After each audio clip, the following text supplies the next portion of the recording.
केंद्र सरकार अब राज्यों को जो उनके टैक्सेस की जो अमाउंट होती है, जो रकम होती है, वो 14 किस्तों में हर साल दिया करती थी, 12 महीनों में 14 किस्तें दिया करती थी। अब एक साथ 2 किस्तों का पैसा राज्यों को मिलेगा। हालांकि राज्य ये मांग कर रहे थे कि जब से पैंडेमिक आया है कोरोना का और उसके बाद से जीएसटी का पैसा राज्यों को मिलना मुश्किल हो गया था या बंद हो गया था, तो सेंट्रल गवर्नमेंट ने कहा था कि आप आरबीआई से डायरेक्ट लोन ले सकते हैं। तो अब राज्य मांग करने लगे थे कि पैसा चूंकि धीरे धीरे आ रहा है, कुछ राज्यों को मिला नहीं है, बहुत देरी से मिल रहा है, तो वो कह रहे थे कि हमें ज़्यादा लोन लेने की और ज़्यादा अमाउंट में कर्जा लेने की हमें अनुमति दे केंद्र सरकार। तो इससे रोकने के लिए केंद्र सरकार ने एक बड़ा फैसला और बहुत इंपॉर्टेंट फैसला है कि वो जो सेंट्रल गवर्नमेंट जो टैक्सेस कलेक्ट करती है उसमें से जो राज्यों का हिस्सा होता है, उसमें जो किस्तें हैं उसमें 2 किस्तों का पैसा एक साथ अब राज्यों को मिलेगा। यानी कि 95,000 करोड़ रुपए अब सभी राज्यों को दिए जाएंगे। मान लीजिए महाराष्ट्र को अगर एक किस्त में 3 करोड़ रुपए मिलने हैं, जो कि मिलते हैं, तो उसे अब डायरेक्ट 6 करोड़ रुपए मिलेंगे। तो एक एग्जाम्पल है। और इसके पीछे एक लॉजिक ये है कि सभी राज्य अपनी स्पेंडिंग बढ़ाएं, अपना खर्च बढ़ा सकें, ताकि जो लंबित प्रोजेक्ट्स हैं, पेंडिंग पड़े हुए हैं, कुछ योजनाएं हैं जो स्टेट गवर्नमेंट शुरू करना चाहती है, कहीं भर्ती प्रक्रिया रुकी हुई है सरकारी पदों को लेकर, या कुछ गरीबों को डायरेक्ट पैसा देना चाहती है, किसानों का कर्ज माफ करना चाहती है, तो ये सारी योजनाएं हैं। और जो बड़े बड़े प्रोजेक्ट्स हैं इंफ्रास्ट्रक्चर से रिलेटेड, सोशल इंफ्रास्ट्रक्चर से रिलेटेड, तो वो सारे जो रुके हुए हैं उससे फौरन गति मिले। और जो इनफॉर्मल सेक्टर है भारत का, हमारे खास तौर से, और जो रूरल इकोनॉमी जिस पर बहुत ज्यादा डिपेंड है, उसको बहुत ज्यादा बढ़ावा मिल सके इन पैसों से। इसीलिए 2 किस्तों का पैसा एक किस्त और दूसरी किस्त का देने से अच्छा है दोनों किस्तों का पैसा एक साथ दिया जाए। तो इसीलिए 95,000 करोड़ रुपए सरकार देगी, जो कि पहले 47,500 करोड़ रुपए देने थे, अब 95,000 करोड़ रुपए यानी कि अगली किस्त के पैसे भी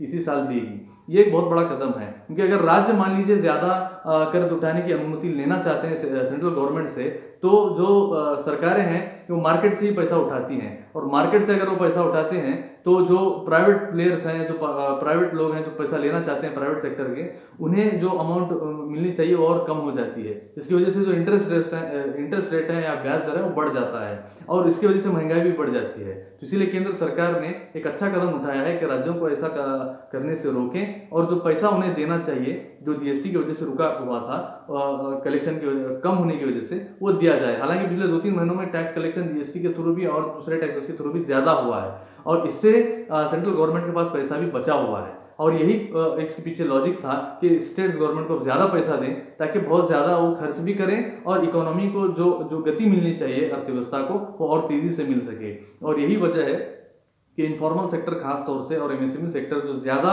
रोजगार देते हैं, उन्हें इससे जरूर फायदा होगा। और खास तौर से कोस्टल स्टेट जो कि पिछले बार जो नेचुरल डिजास्टर्स हैं, खासतौर से सुनामी वगैरह, उसकी वजह से काफी ज्यादा प्रभावित हुए थे, उनका खर्च बहुत ज्यादा वहां गया था, केंद्र सरकार की भी मदद रुकी हुई थी।